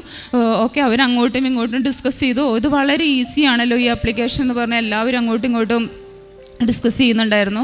അവരുടെ ആ SIB എനിക്കറിയില്ല, ഇവിടെ ബാങ്കിലിരിക്കുന്ന പലരും ഉണ്ടാവും, എനിക്കറിയില്ല, അവരുടെ ഇതിൽ ആദ്യമായിട്ടാണ് അത്ര മിനിറ്റുകൾ എടുത്തിട്ട് ഒരു പാൻ കാർഡിൻ്റെ കാര്യം ശരിയായത്. അതുകൊണ്ട് എനിക്ക് അന്ന് തന്നെ ട്രാൻസാക്ഷൻ ചെയ്യുന്നതിന് സാധിച്ചു. പിറ്റേ ദിവസം എനിക്ക് ഇൻ്റർവ്യൂ ഉണ്ടായിരുന്നു. ഇൻ്റർവ്യൂവിന് ഞാൻ വളരെ ടെൻഷനിലാണ് ഇരുന്നത്. പക്ഷെ ഞാൻ പലപ്പോഴും ബൈബിളിലെ വചനങ്ങൾ എടുക്കുമായിരുന്നു. ഞാൻ എടുത്ത വചനങ്ങളെല്ലാം എനിക്ക് പോസിറ്റീവായിട്ടായിരുന്നു ആ സമയത്ത് വന്നിരുന്നത്. അങ്ങനെ ഞാൻ ഇൻ്റർവ്യൂവിന് വചനം എടുത്തപ്പോൾ എനിക്ക് കിട്ടിയ വചനം ഇതാണ്, കർത്താവ് നിൻ്റെ പക്ഷത്തുണ്ടെങ്കിൽ ആർ നിനക്ക് എതിർ നിൽക്കുമെന്നാണ്. അപ്പോൾ എനിക്ക് ഉറച്ച വിശ്വാസമായി, ദൈവം എന്നോട് കൂടെയുണ്ട്, എനിക്ക് എവിടെയും പതറേണ്ട വരില്ല എന്ന്. ഇൻ്റർവ്യൂവിൽ കുറച്ചധികം ക്വസ്റ്റ്യൻസ് ചോദിച്ചു, എനിക്കതെല്ലാം ക്ലിയർ ചെയ്യാൻ പറ്റി. അവർക്ക് ഹാപ്പിയായി. അവരെന്നോട് പറഞ്ഞു ഓക്കെ യു ആർ സെലക്റ്റഡ്. അതിനുശേഷം പിന്നെ ബാക്കി എല്ലാ പ്രോസസ്സിങ്ങും മാർച്ച് 9 എനിക്ക് ഇൻ്റർവ്യൂ കഴിഞ്ഞത്. അതിനുശേഷം 5 മാസമായി എല്ലാ കാര്യങ്ങളും ക്ലിയറായി. വിസ വരാനായിരുന്നു എനിക്ക് കുറച്ച് ലേറ്റ്. കഴിഞ്ഞ 28-ാം തീയതി ഞാൻ 3ാമത് ഇവിടെ ഉടമ്പടി പുതുക്കാനായിട്ട് വന്നു. അപ്പോൾ ഞാൻ പ്രാർത്ഥിച്ചു, മാതാവേ ജൂലൈ 19 എന്ന ഡേറ്റിലാണ് ഞാൻ ആദ്യമായിട്ട് ഉടമ്പടി എടുത്തത്. അപ്പോഴേക്കും എനിക്ക് എന്തെങ്കിലും ഒരു തീരുമാനം ഉണ്ടാക്കി തരണേന്ന്. ഈ ജൂലൈ അവിടുന്ന് 4 ദിവസം കഴിഞ്ഞപ്പോൾ എനിക്ക് വിസ വന്നു. ഈ ജൂലൈ 19 എനിക്കൊരു മെയിൽ വന്നു കാനഡയിൽ നിന്ന്. ഞാൻ നോക്കിയപ്പോൾ അവർ പറഞ്ഞു എല്ലാ പ്രോസസ്സിങ്ങും കംപ്ലീറ്റ് ആയി, ഫൈനൽ അപ്രൂവൽ ലെറ്റർ ആയിരുന്നു അത്. അങ്ങനെ ഈ ജൂലൈ 19 കൂടെ സകല കാര്യങ്ങളും ക്ലിയറായി. അന്ന് തന്നെ എനിക്ക് ടിക്കറ്റും ഓക്കെ ആയി. ഞാൻ ഈ ഓഗസ്റ്റ് 2 ബുധനാഴ്ച ഞാൻ കാനഡയിലേക്ക് പോകും. പക്ഷെ അതിനു മുമ്പ് എനിക്ക് ഇവിടെ വന്ന് സാക്ഷ്യപ്പെടുത്താതെ പോകാനായിട്ട് കഴിയില്ല. അതുകൊണ്ടാണ് ഞാനിവിടെ വന്ന് ഈ സാക്ഷ്യം എനിക്കിവിടെ പരിശുദ്ധ അമ്മയുടെ മുമ്പാകെ ഈശോ വഴി ചെയ്ത അത്ഭുതങ്ങളെക്കുറിച്ച് എല്ലാവരോടും സാക്ഷ്യം പറയണമെന്ന് ആഗ്രഹമുണ്ടായിരുന്നു. അതിനുവേണ്ടി ഇപ്പോൾ ഞാൻ ഇന്ന് രാവിലെ തൃശ്ശൂരിൽ നിന്ന് വന്നാണ് സാക്ഷ്യം പറയാനായിട്ട് മാത്രം. പിന്നെ കൂടാതെ എൻ്റെ ഹസ്ബൻഡ് ഒരു 4 വർഷം മുമ്പ് ഏജൻസിക്ക് ഒരു 1.5 ലക്ഷം രൂപ കൊടുത്ത് ഒരു ഹംഗ്രിയുടെ പ്രോസസ്സിങ് ചെയ്യുന്നുണ്ടായിരുന്നു. പക്ഷേ ബോംബെയിൽ പോയി എംബസി ഇൻ്റർവ്യൂ ഒക്കെ പാസ്സായി വന്നതിന് ശേഷം അവിടെ ക്ലോസ് ആവുകയും കൊറോണ വന്ന് ഫുൾ ക്ലോസ് ആയതുകൊണ്ട് പിന്നെ മുന്നോട്ടുള്ള കാര്യങ്ങളൊന്നും നടന്നില്ല. പക്ഷേ ആ കാശ് റിട്ടേൺ കിട്ടുമെന്ന് ഒരുറപ്പും ഉണ്ടായിരുന്നില്ല. കുറേ നാൾ ചോദിച്ചപ്പോൾ ഏജൻസിക്കാർ പറഞ്ഞു ഇനി പോളണ്ടിന് പോകാം, ഹംഗ്രിക്ക് പോകാം പറ്റില്ല എന്നാണ് പറഞ്ഞത്. പക്ഷെ അതും വെയിറ്റ് ചെയ്തു, അതും നടന്നില്ല. കുറേ പേപ്പർ വർക്ക് ചെയ്തു, കുറേ അതിൻ്റെ പിന്നാലെ നടന്നു, ഒന്നും ശരിയായില്ല. അവസാനം പൈസ തിരിച്ച് മേടിക്കാമെന്ന് കരുതി ഇവർ കുറച്ച് ഫ്രണ്ട്സ് ഉണ്ടായിരുന്നു, ഇവരെല്ലാവരും കൂടെ ബോംബെക്ക് പോകാനായിട്ട് ടിക്കറ്റ് എടുത്തു. ആ ടിക്കറ്റ് എടുത്തിരിക്കുന്ന സമയത്താണ് ഞാനിവിടെ വന്ന് ഉടമ്പടി പുതുക്കിയത്. അപ്പോൾ ടിക്കറ്റ് എടുത്ത് എൻ്റെ ഹസ്ബൻഡും കൂടെ വന്നിരുന്നു. ഇവിടെ വന്ന് പ്രാർത്ഥിച്ച് വീട്ടിൽ ചെന്ന് കഴിഞ്ഞപ്പോൾ ബോംബെയിൽ നിന്ന് കോൾ വന്നു. അവർ പറഞ്ഞു നിങ്ങൾ ഇങ്ങോട്ട് വരേണ്ട കാര്യമില്ല, ഞങ്ങൾ ചെക്ക് അങ്ങോട്ടിട്ട് തരാം. പക്ഷേ സെപ്റ്റംബർ 8 എന്ന ദിവസത്തിലാണ് നിങ്ങൾക്ക് അത് ബാങ്കിൽ പോയി ചെക്ക് മാറാനായിട്ട് കഴിയുകയുള്ളൂ, അതുവരെ നിങ്ങളൊന്നും ചെയ്യരുതെന്ന്. അപ്പോൾ എനിക്ക് തോന്നി സെപ്റ്റംബർ 8 എന്ന് പറയുന്നത് മാതാവിൻ്റെ ജനന തിരുനാളാണല്ലോ. അപ്പോൾ ഇതിലും വലിയൊരു അത്ഭുതം എനിക്ക് ശരിക്കും എൻ്റെ ഹസ്ബൻഡിനായാലും പറഞ്ഞു കൊടുക്കാനില്ല എന്ന് തന്നെ എനിക്ക് പറയാം. അപ്പോൾ എനിക്ക് വളരെ അത്ഭുതമായിട്ട് തോന്നി. ഞാൻ വീട്ടിലെല്ലാവരോടും പറഞ്ഞു. അങ്ങനെ കുറച്ച് കാശ് 45,000 രൂപ അവർ ചെക്ക് തന്നു. അതിനുശേഷം പിന്നീട് അതിൻ്റെ ബാലൻസ് തന്നു. അങ്ങനെ 1,35,000 കൊടുത്തതിൽ 1,10,000 രൂപ ഞങ്ങൾക്ക് തിരിച്ചു ലഭിച്ചു. മാതാവ് അനുഗ്രഹിച്ചു. പരിശുദ്ധ അമ്മ വഴി തന്ന അനുഗ്രഹങ്ങളാണ് ഇതെല്ലാം എന്ന് ഞാൻ ഉറച്ചു വിശ്വസിക്കുന്നു. അതുപോലെ തന്നെ എൻ്റെ 5 വയസ്സായ മോൾക്ക് നഖം പൊഴിയുന്ന അസുഖമുണ്ടായിരുന്നു. പെട്ടെന്ന് ഒരു ദിവസം അവൾ പറയണു നഖം അടർന്നു പോകണമെന്ന്. അങ്ങനെ നോക്കി നിൽക്കെ തന്നെ കുറച്ച് ദിവസങ്ങൾക്കകം വിരലുകളിലെയും കാലുകളിലെയും എല്ലാം നഖം കൊഴിഞ്ഞു പോകാൻ തുടങ്ങി. പക്ഷെ അവൾക്ക് അതുപോലെ ഒരു വേദനയൊന്നുമില്ല. നഖം പൊളിഞ്ഞു പോയാൽ നെയിൽ ബെഡ് നമുക്ക് അവിടെ അങ്ങനെ നെയിലില്ലാത്തതായിട്ട് കാണാം. അപ്പോൾ ഞാൻ പീഡിയാട്രീഷ്യൻ്റെ അടുത്ത് കൊണ്ടുപോയി. അവർ പറഞ്ഞു ബയോട്ടിൻ എന്ന് പറഞ്ഞ വിറ്റാമിൻ ഡെഫിഷ്യൻസിയാണ്, നിങ്ങളൊരു കാര്യം ചെയ്യും, 1 മാസം മെഡിസിൻ കൊടുത്ത് നോക്കാൻ പറഞ്ഞു. 1 മാസം ഞാൻ മെഡിസിൻ കൊടുത്തു. പക്ഷേ അതിലെനിക്കൊരു ഇമ്പ്രൂവ്മെൻ്റ് ഉള്ളതായിട്ട് തോന്നിയില്ല. ഞാനിവിടുത്തെ ഉടമ്പടി തൈലം മോളുടെ വിരലുകളിലെല്ലാം പരട്ടി, രാത്രി കുളിച്ച് കഴിഞ്ഞ് പരട്ടി പ്രാർത്ഥിച്ച് വിശ്വാസ പ്രമാണം ചൊല്ലി അങ്ങനെ ഒരു 3-4 ദിവസമൊക്കെ ചെയ്തു. പിന്നെ ഞങ്ങളത് വിട്ടു, മാതാവ് നോക്കിക്കൊള്ളും എന്നുള്ള രീതിയിലായി. അവിടുന്ന് ഒരാഴ്ച കഴിഞ്ഞപ്പോൾ എൻ്റെ മോളുടെ പേര് ഹന്ന എന്നാണ്. ഹന്ന എന്നോട് പറഞ്ഞു അമ്മ എൻ്റെ നെയിലെല്ലാം ഷാർപ്പായി, അമ്മ എന്താ കട്ട് ചെയ്യാത്തതെന്ന് ചോദിച്ചു. അപ്പോഴാണ് മാതാവ് ചെയ്ത അത്ഭുതത്തെക്കുറിച്ച് ചിന്തിക്കുന്നത് തന്നെ. ഈശോയെ ഞാനത് മറന്നുപോയല്ലോ, എങ്കിലും എൻ്റെ മോളാണ് എന്നെ ഓർപ്പിച്ചത്. എല്ലാ ഫിംഗേഴ്സിലും നഖങ്ങൾ വന്നു, ഒരു പ്രശ്നമില്ല. പിന്നെ ഇന്ന് വരെ നഖങ്ങൾ കൊഴിയുന്ന ഒരു അസുഖമേ ഉണ്ടായിട്ടില്ല. ആ സമയത്ത് ഞാൻ കുറേ പേടിച്ചു, കാരണം കുറച്ച് നമുക്ക് മെഡിക്കൽ സൈഡ് അറിയാവുന്നത് കൊണ്ടായിരിക്കും. ഇനിയിപ്പോൾ ഹെയറിനൊക്കെ ചെമ്പൻ കളർ വരും, മുടി പൊഴിയുമോ, അങ്ങനെയൊക്കെ ഭയം ഉണ്ടായിരുന്നു. പക്ഷെ ഇതെല്ലാം ഒരു പ്രശ്നമില്ലാണ്ട് മാതാവ് സൗഖ്യമാക്കി തന്നു. അതുപോലെ തന്നെ എൻ്റെ മമ്മിയുടെ കയ്യിൽ വിരൽ അങ്ങനെ കയറിപ്പോകുന്നൊരു പ്രശ്നം ഉണ്ടായിരുന്നു, വേദനയായിരുന്നു. ആ സമയത്ത് പിള്ളേരാണ് വീട്ടിലുണ്ടെങ്കിൽ അത് വലിച്ചിടുക. പക്ഷേ അതിൽ ഉടമ്പടി തൈലം പറ്റി പ്രാർത്ഥിച്ചതിന് ശേഷം ഇന്ന് വരെ അങ്ങനെ ഒരു പ്രശ്നമേ ഉണ്ടായിട്ടില്ല. ഓപ്പറേഷൻ വരെ വേണമെന്ന് പറഞ്ഞിട്ടുള്ളതായിരുന്നു, അതെല്ലാം മാറിക്കിട്ടി. അങ്ങനെ ഈശോ ചെയ്ത അനുഗ്രഹങ്ങൾക്ക് ഒത്തിരിയേറെ ഞാൻ നന്ദി പറയുന്നു. പിന്നെ ഉടമ്പടി എനിക്ക് മുമ്പോട്ട് കൊണ്ടുപോകാനായിട്ട് കുറേ കാര്യങ്ങൾ ചെയ്യേണ്ടതായിട്ട് വന്നു. അതായത് നമ്മൾ ഇവിടുത്തെ ഉടമ്പടി പ്രകാരം ഞാനൊരു യാക്കോബിറ്റ്സാണ്. അപ്പോൾ എനിക്ക് കൂടുതലായിട്ട് കൊന്ത ചൊല്ലുവാനോ അല്ലെങ്കിൽ എല്ലാ ദിവസവും ഞങ്ങൾക്ക് കുർബാനയില്ല. പക്ഷേ എനിക്ക് സാധിക്കുന്ന ദിവസങ്ങളിലൊക്കെ ഞാൻ കാരണം ഒരു ക്രിസ്ത്യൻ സ്ഥാപനത്തിലാണ് ജോലി ചെയ്യുന്നത്. ഇപ്പോൾ മിനിങ്ങാന്നാണ് ഞാൻ അവിടെ നിന്ന് റെസിഗ്നേഷൻ വെച്ചത്. 24 ആയിരുന്നു. എല്ലാം പെട്ടെന്ന് ശരിയായപ്പോൾ 24 വെച്ച് ഞാൻ. അപ്പോൾ അവിടെ കുർബാനയ്ക്ക് ഞാൻ പങ്കെടുക്കും. നൈറ്റാണെങ്കിൽ കുറച്ച് നേരത്തെ പോകും, കുർബാന അവിടെ കുറച്ച് നേരത്തെയാണ്. അങ്ങനെ എനിക്ക് പറ്റുന്ന ദിവസങ്ങളിലൊക്കെ ഞാൻ അവിടെ കുർബാന കൂടും. അല്ലാത്ത ദിവസം ഞാൻ എൻ്റെ ഇടവക പള്ളിയിൽ പോയിട്ട് കുർബാന കൂടും. പിന്നെ കുമ്പസാരാണെങ്കിലും ഞങ്ങൾക്ക് അങ്ങനെ ആഴ്ചയിൽ 2 ആഴ്ച കൂടുമ്പോഴൊന്നും കുമ്പസാരം ഇല്ല. അപ്പോൾ ഞാൻ അവിടെ പോയിട്ട് അച്ഛനോട് പറയും, ഞാൻ ഓൾറെഡി ഞാനിങ്ങനെ യാക്കോബിറ്റ്സ് ആണെന്നൊക്കെ പറയുമ്പോൾ കുമ്പസാരിക്കുന്നതിന് കുഴപ്പമില്ല. ശനിയാഴ്ച ദിവസം ഞാൻ അവിടെ പോയി കുമ്പസാരിച്ചിട്ട് ഞായറാഴ്ച ഞാൻ എൻ്റെ പള്ളിയിൽ പോയി കുർബാന സ്വീകരിക്കുകയാണ് പതിവ്. അങ്ങനെ എനിക്ക് പിന്നെ കുറച്ച് ശുശ്രൂഷയായിട്ട് എനിക്ക് ചെയ്യാൻ കഴിഞ്ഞത് ആ സമയത്ത് എനിക്ക് ഭയങ്കര എല്ലാ കൊണ്ടും ഞാൻ ഭയങ്കര സ്ട്രെസ്ഫുള്ളായിരുന്ന സമയമായിരുന്നു OET ട്രൈ ചെയ്യുന്ന സമയം. എങ്കിലും ഞാൻ അതിൽ കുറച്ച് സമയമൊക്കെ കണ്ടെത്തി കുറച്ച് നേരത്തെ പോവും. എന്നിട്ട് ബസ് സ്റ്റാൻഡിലൊക്കെ പോയിട്ട് ഫുഡ് മേടിച്ച് പാവങ്ങൾ ബസ് സ്റ്റാൻഡിലൊക്കെ ഇരിക്കുന്ന വയസ്സായ അമ്മച്ചിമാരും അപ്പച്ചന്മാരൊക്കെ ഉണ്ടാവുമല്ലോ, അവർക്കെല്ലാം ഫുഡ് കൊടുക്കും. പിന്നെ ഞാൻ ഓർഫനേജിൽ ആകാശപ്പറവൾ എന്നൊരു പറഞ്ഞൊരു ഓർഫനേജ് ഉണ്ട്, ഞങ്ങൾക്ക് കുറച്ച് ദൂരമുണ്ട്. അവിടെ പോയി അമ്മമാരുടെ സെക്ഷനിലേക്കാണ് അവിടെ വിടുക. അവിടെ പോയി പറഞ്ഞ് സംസാരിച്ച് അച്ഛനെ കണ്ടപ്പോൾ കുഴപ്പമില്ല, അവിടെ സർവീസ് ചെയ്യുന്നതിന് കുഴപ്പമില്ല എന്ന് പറഞ്ഞു. അങ്ങനെ ഞാൻ ഒഴിവുള്ള ദിവസം, ഓഫുള്ള ദിവസം നോക്കിയിട്ട് അവിടെ പോയി അമ്മമാരുടെ സെക്ഷനിൽ പോവും. കുറച്ച് നേരമൊക്കെ അവരുടെ കൂടെ സ്പെൻഡ് ചെയ്യും. പിന്നെ അവരെ എല്ലാവരുടെയും പ്രഷർ എടുത്തതിന് ശേഷം പ്രഷർ നോക്കും. അവിടെ എഴുതി വെക്കാനുള്ളൊരു ബുക്കുണ്ട്, അതിൽ എഴുതി വെച്ച് ആ ഡേറ്റ് ഇട്ട് പിന്നെ നമ്മൾ പ്രഷർ നോക്കണമെങ്കിൽ നമ്മൾ ചെല്ലണമായിരിക്കും. അപ്പോൾ അത്രയും തിരക്കാണ് അവിടെ ഒരു സ്റ്റാഫ് ഉണ്ട്, പക്ഷെ അവർക്കെല്ലാം കൂടെ നടക്കാൻ പറ്റില്ല. അങ്ങനെ അവരെ പോയി സഹായിക്കും, അങ്ങനത്തെ കുറച്ച് കാര്യങ്ങളൊക്കെ ചെയ്യും. അപ്പോൾ അവരുടെ വിഷമങ്ങളൊന്നും കേൾക്കുമ്പോൾ നമ്മുടെ ഒന്നും വിഷമങ്ങളൊന്നും അല്ല എന്ന് നമുക്കപ്പോൾ തോന്നും. അപ്പോൾ കുറച്ചും കൂടെ ഈശോയെ എന്ന് വിളിക്കുന്നതിന് ആയിട്ട് നമുക്ക് കഴിയും.